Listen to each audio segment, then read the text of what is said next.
Well, hello there. Happy Monday, everybody. Kristen Sieffert, President of Finance of America, is with us on One on One. We are going to have such an important conversation, Kristen, about reverse mortgages. But first, I have to say hello. How are you? Hi, great to be here. Thanks for I know. I having me. can't believe you're so I know. busy. I can't believe I was able to lasso you here for this 20 to 30-minute conversation. I Well, want to let's jump. be honest. I'm the one that reached out to you. Oh, stop it. Stop it. Stop. Come on now. That's not true. But well, look, we can agree on one thing. There is a problem in our space, and it is something that has truly fascinated me for the longest time. How is it that more people aren't taking advantage of reverse mortgages?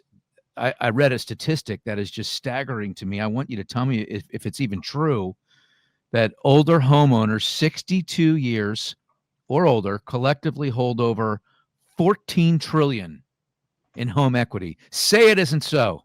It is so, Greg. Yes, I know. It's so interesting because, us in the kind of reverse bubble, we always thought when the music slowed down or stopped on traditional mortgage, we would get the interest that we always thought this category deserved from the kind of traditional category.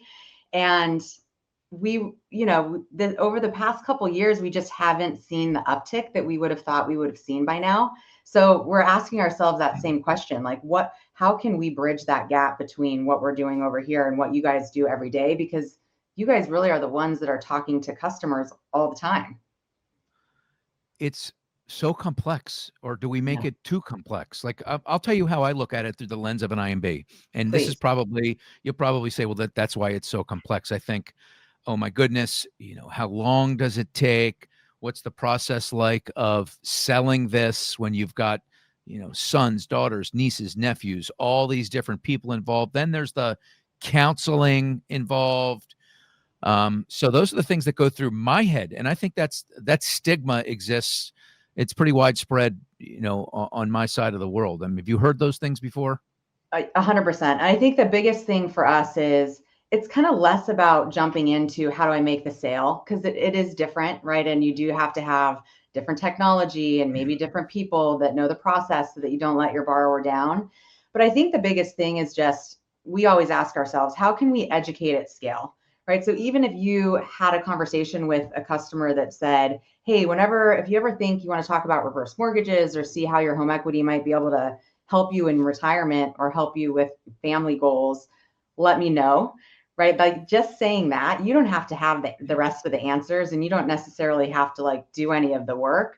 But I just think it's, getting in the habit of bringing it up as a starting point. Yeah. Why don't we table set for a minute about Finance of America and where you guys are in the ecosystem currently? Because you were doing forward normal business at one point. I know this, and then there was a transaction that occurred. And did you guys reemerge as a reverse only lender? Like, let's level set on where Finance of America is these days. Late in 2025. Yeah, definitely did a pretty big pivot. So I've been only in the reverse space for my career for a very long time. And at the time, our company, I don't even remember what our name was when it was acquired, but in 2012, our current chairman of the board bought our company, first acquisition, brought in Blackstone, and then they kind of went on a shopping spree and acquired something like, 34 other companies to create a pretty broad financial services company that touched on mortgage and then all of the ancillary services that you need when you're in mortgage. We went public on the back of that very large entity. I think we had about 8,000 people when we went public in 2021. And then, when the rates did what they did, the board moved very quickly to say we've got to double down and pivot and like focus in an area that we believe we can win. And when they looked at everything, the mortgage side, we just never really got the fundamentals down because there were so many acquisitions, right? It takes a lot to kind of compete with the guys that have been building and scaling more organically. So even from a cost to produce standpoint, right, the numbers just were tough.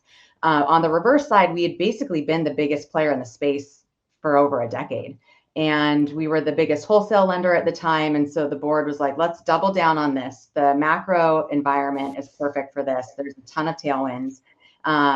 We have amazing capital markets prowess for reverse mortgage securitizations.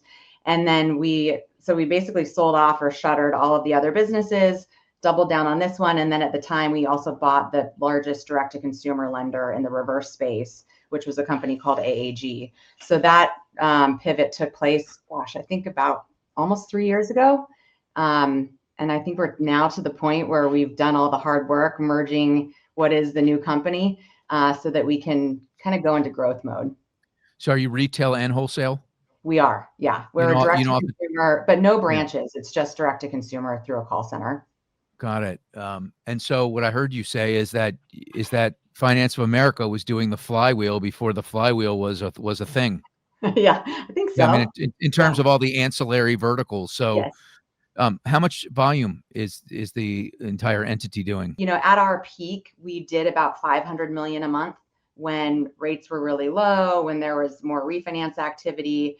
But it's definitely been a process kind of moving into the current landscape, which we think will be a more stable and like this is where we build from space.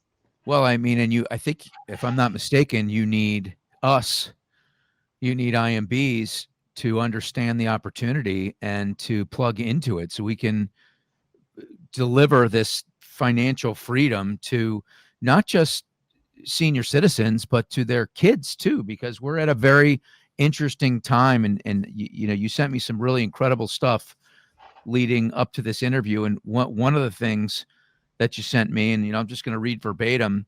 These are our customers, employees, and children having struggled through the misfortune of the COVID era, which malformed their worldview. They now face a trifecta of bad fortune, deep housing affordability problems, which I talk about all the time on my platform, uncertain job prospects, which AI is certainly making a lot of us wonder what the future looks like. And it says a slow changing of the guard as longevity delays the wealth transfer from boomer generation to the generations that follow, with some 25 trillion held.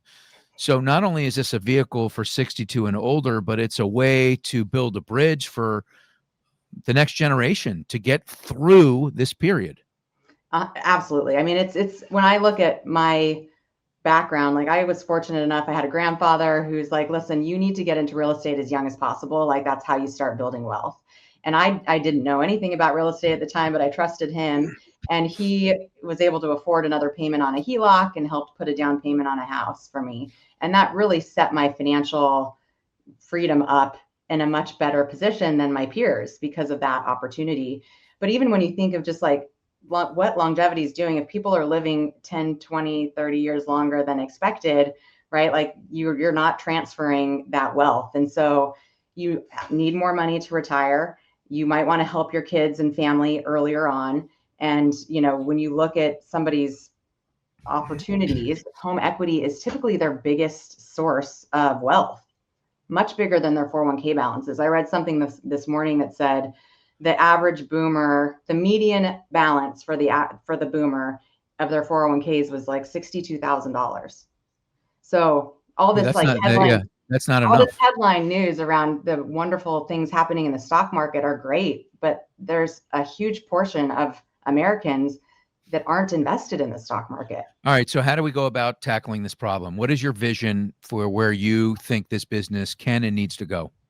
So I'd like to just figure out, like, with you guys, I mean, there's a lot of big names already doing quite a bit of production in our space, right? Well, why don't we name them? Yeah. Yeah. CCM, Rate, Fairway, Betters making an entrance. And a lot of those companies are basically hiring kind of reverse mortgage pros, plugging them in and figuring it out. Can I just time out you for a minute here? Because another one of those kind of obstacles that we tell ourselves in our heads, I know we've told ourselves this before, is that in order to really launch this, you've got to have your own LOS that is specific to reverse. You have to have separate warehouse. Everything's got to be, you have to almost build another company. Like, is that a fair assessment of what it takes to participate in a way that can drive the highest top line revenue? if you want to operate as a lender, a correspondent or a principal agent, then yeah, you do probably need all different systems. If you want to operate as a broker, there's really a lot easier ways to do so. And then I think the biggest kind of untapped opportunity is the second lien options that we're now offering. When we look at growth for next year, we're talking to some pretty big size traditional mortgage servicers, right, that have looked at their portfolio, lined up those borrowers with our calculation engine, and there's a huge number of people that would qualify for a no payment second lien, and a ton of people want HELOCs. I think over 30% of the people that apply for a HELOC that are over 60 get denied because of DTI. They don't know that they have an option to get one without a payment, without DTI requirements, right? So, I mean, that's just a huge untapped opportunity that servicers are looking at from a portfolio retention standpoint. But if I'm a loan officer and I've got a book of business, I want to be the person coming to my client base with that opportunity as well. And those are really easy to add on to offer, because we've made that technology stack a lot simpler to transact with than the normal course reverse mortgages. And all the lenders you just named, is it a combination of their lending and their brokering, or is it all one or the other? You don't have to get into specific names, but if you'll. Yeah, it's a combination. The bigger ones, and Guild's another really big one that offers us. The bigger ones do it as a lender, right? Okay, got it. What's that take to set that up? You know how long that takes to set that up?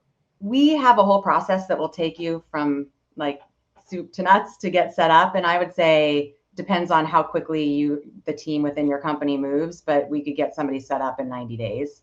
Even as a lender? Yeah, if you guys are a mature, yeah, I think so.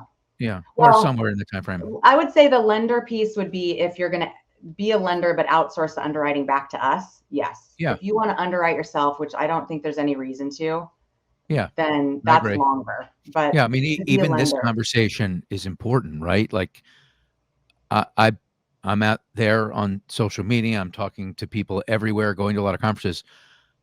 I never knew the things you're telling me. So, I mean, I think this is part of the process. Yeah. Is just educating everybody. Is that? And I know you still have to answer my other question. So my ADD is like full flexing right now. So I will come back to the question. I will come back to the other question if I can remember what it was. I promise. But is that a mission that you're on? Like, is this part of what you're tasked with in growing the footprint, is to get out and educate us more? I think education at scale is like our number one priority. And even if people choose not to transact, that is fine. But people need to know this option exists, because just like the borrowers that find out that this is available to them, sometimes their minds are blown and they say, I wish I would have known about this 10 years ago, because the last 10 years have been tough. And I just, a lot of the macro stuff that's happening, we talked about the job prospects for the younger folks. There's a lot of people that are being pushed into retirement much sooner than they expected to, because of what's happening in the job market as well. So, I mean, imagine just having to start living off Social Security and your measly 401k 5 or 10 years earlier than you planned. Like, it's not a great outcome for a lot of people. And they're potentially sitting in like the greatest thing that could solve their problem. What's the biggest obstacle, though? What do you find that is the biggest objection? I mean, the biggest obstacle is education, because there's been studies done in our space where if you take the name off and you show the person just what the loan is, 90% of them say, yes, I want that. The moment you add a name, that 90% changes to like 15%. So that's interesting, right? We've just got a lot of work to do to change the perception of the product and to educate people how it works. I mean, the biggest obstacle, which is crazy to me, but I've also been doing this forever, is people think they're going to lose their home. I mean, it's a lien like any other mortgage. It's a lien on your house. When you sell your house or you pass away, your estate or you pay off that debt. And then if there's equity left, you get to keep it. If there's not, it's a non-recourse loan. So there's no, obligation to the homeowner or their estate.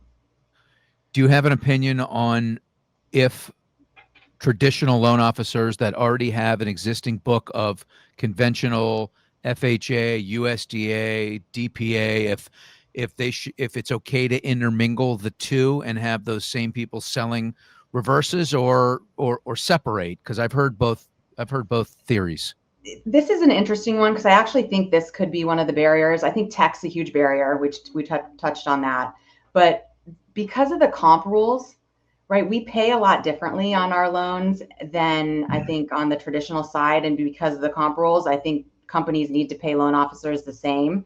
And so I've heard that that creates some kind of stumbling blocks within a company. And so they'll pay a loan officer a referral fee to an expert within the same company that actually handles the origination.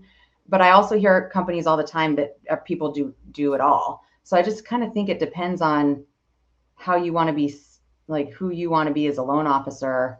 Do you want to offer it all? Because if you do, there's an absolute way to get there. I'm sure of it. Yeah. Well, there's more money to be made Yeah. on reverse mortgages, right? Yes. Yeah. Definitely. Yeah.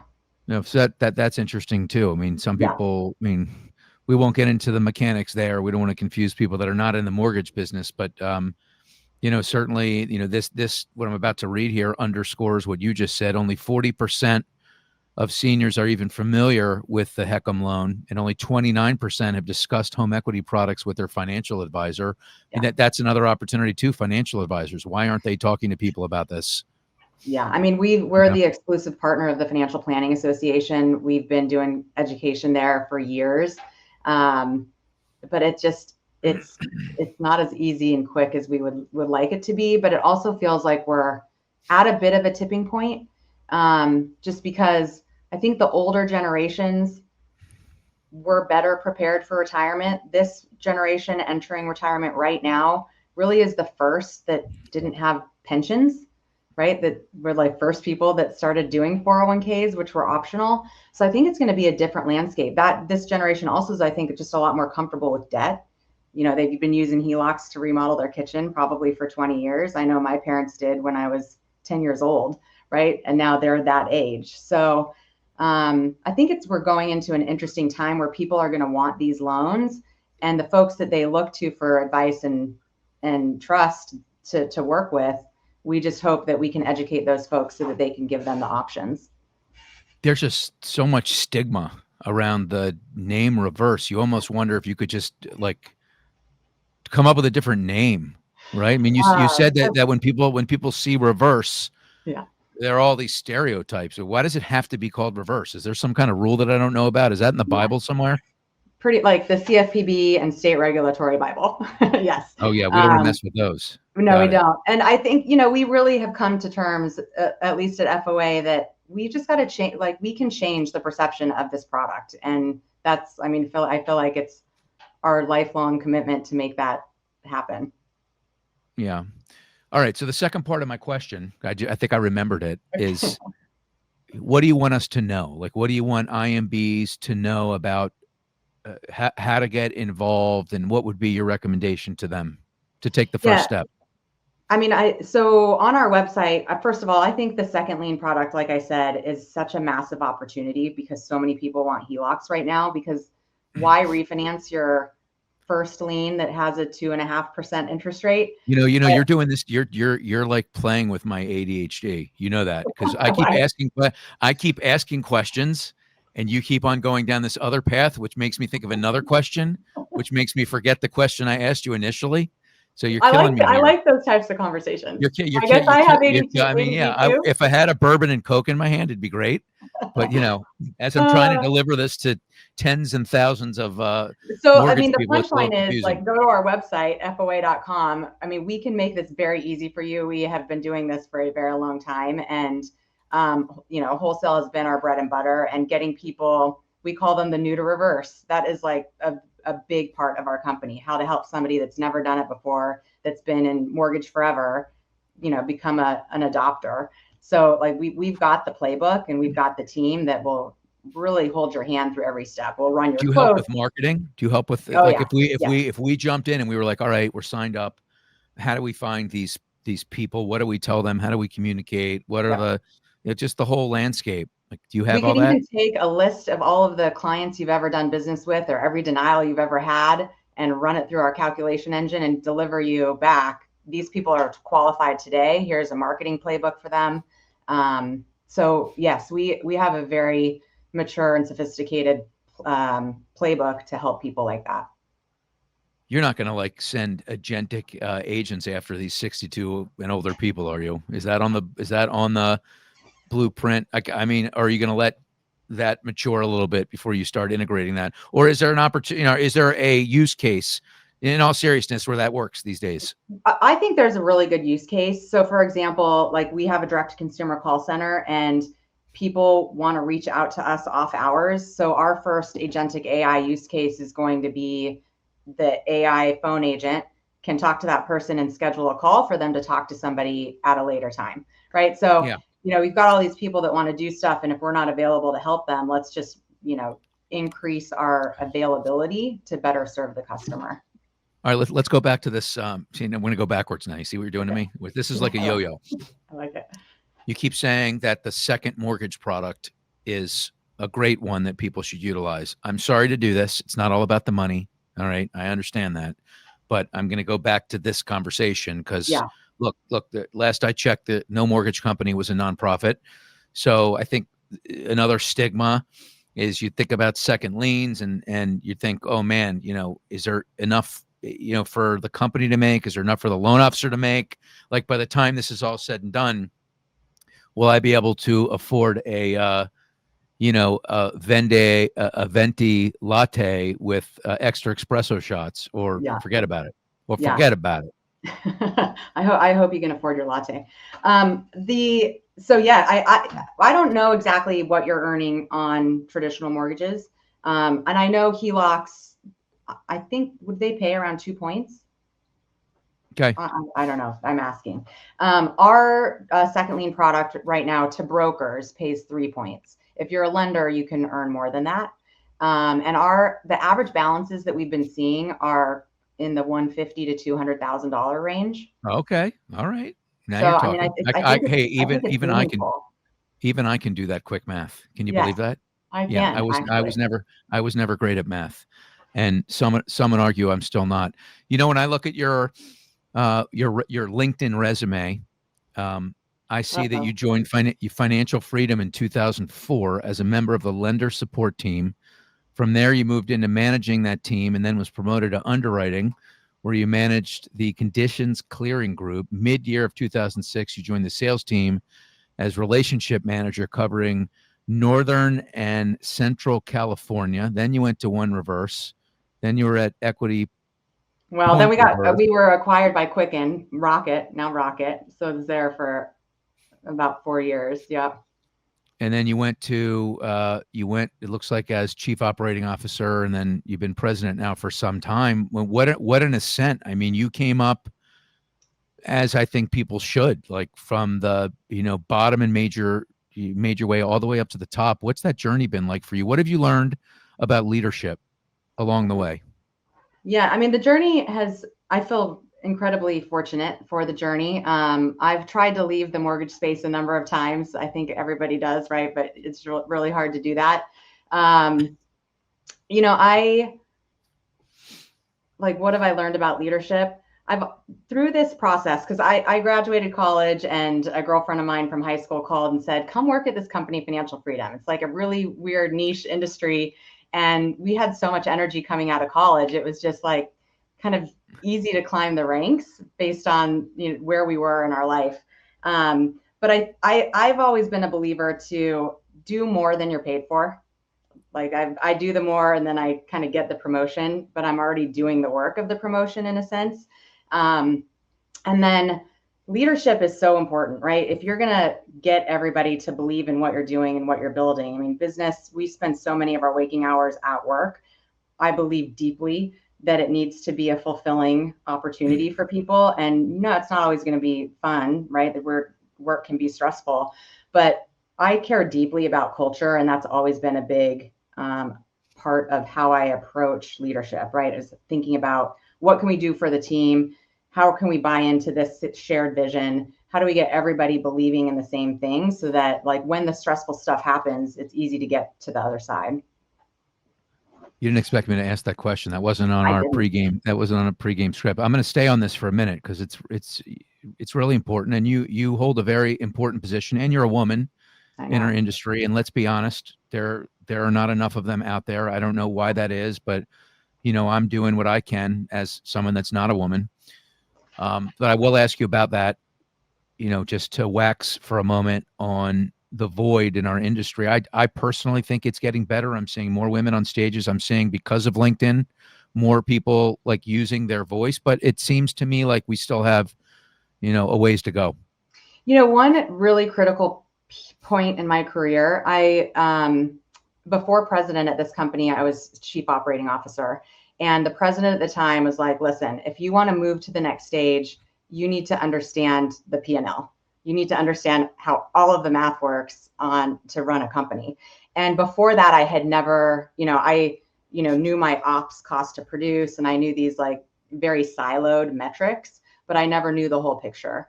And so I think for women, if they're probably not going to be given that same opportunity that I was fortunate enough to get, we've got to ask, hey, can you educate me on how the P&L works, right? Like, we just need to have that broader understanding of the business from that lens to be able to do these higher level positions, right? Because otherwise, how are you going to make the types of decisions that help a company be successful?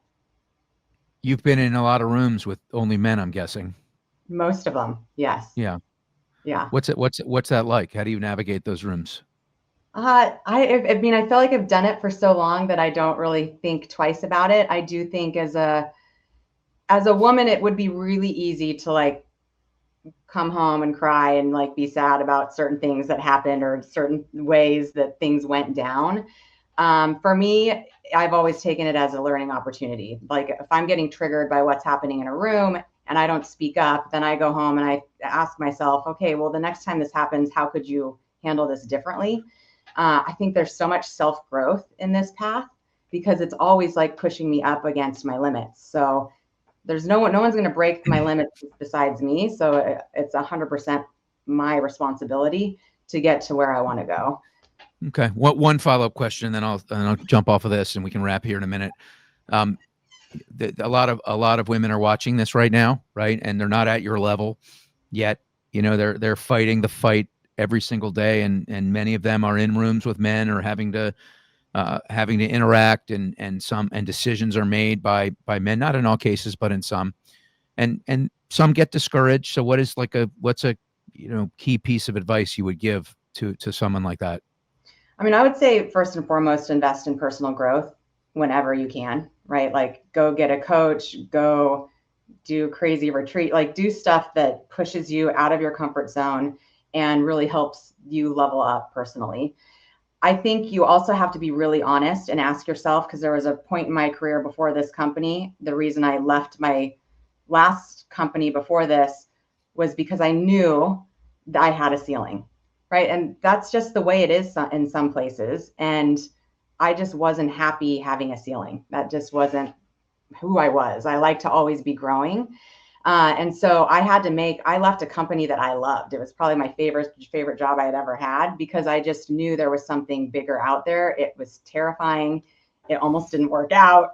But ultimately it did work out better than I could have ever hoped for. So I would say personal growth, and then really recognizes where you're at, the place that's going to support you in getting to the next level. And the answer, if it's no, and you've asked the question and you've done everything that you can, then it may be worthwhile looking for the next opportunity. Bet on yourself, right? Yeah, 100%. Who is somebody that, who's been your biggest mentor in this journey, or somebody that really made the kind of impact on you that you'll never forget, that you carry with you? When I was at Financial Freedom, the CEO at the time, who did I just remember being an entry-level employee, and the CEO would come around and he would ask me how I was doing and where I wanted to go with my life. And he just like cared so deeply about somebody that he didn't even need to say hello to. And that moment for me stuck with me, and just, that's how I wanted to treat the team as well. So I think I would definitely, Jim Mahoney from Financial Freedom made a huge impact on me. Jim. All right. We'll salute Jim. Are you on LinkedIn a lot? I mean, you reached out to me on LinkedIn. Are you one of those creepers? You kind of hang in the background and check out what's going on. I mean, you got a very busy job, so I know My you're not workday is on it all. very busy. I like Yeah, to no, go. I know you're not on it all go. day. Yeah. Sometimes I'm tired. I'm multitasking, trying to scroll on LinkedIn while running meetings. No, but in all seriousness, like, what do you think of that platform, and how, and do you rely on that at all to get caught up on what people are talking about? I think it's such an interesting place. I've always been on the more shy side and like, reluctant to step into finding my voice and sharing that voice. I think that's part of my journey, is doing that more often. I think LinkedIn will need to be a big piece of that. Being on your podcast is a big piece of that. So again, thanks for having me. But I mean, LinkedIn has become a great area to figure out what's going on and, who's doing what. And I've really enjoyed the content on there as well. Well, I hope that we've been able to close the gap on some of the misperceptions around reverse mortgages, and I'm going to go to my leadership team and challenge them as well to have us, get back into that space, and you'll be the first call we make. I hope so. Thanks, Greg.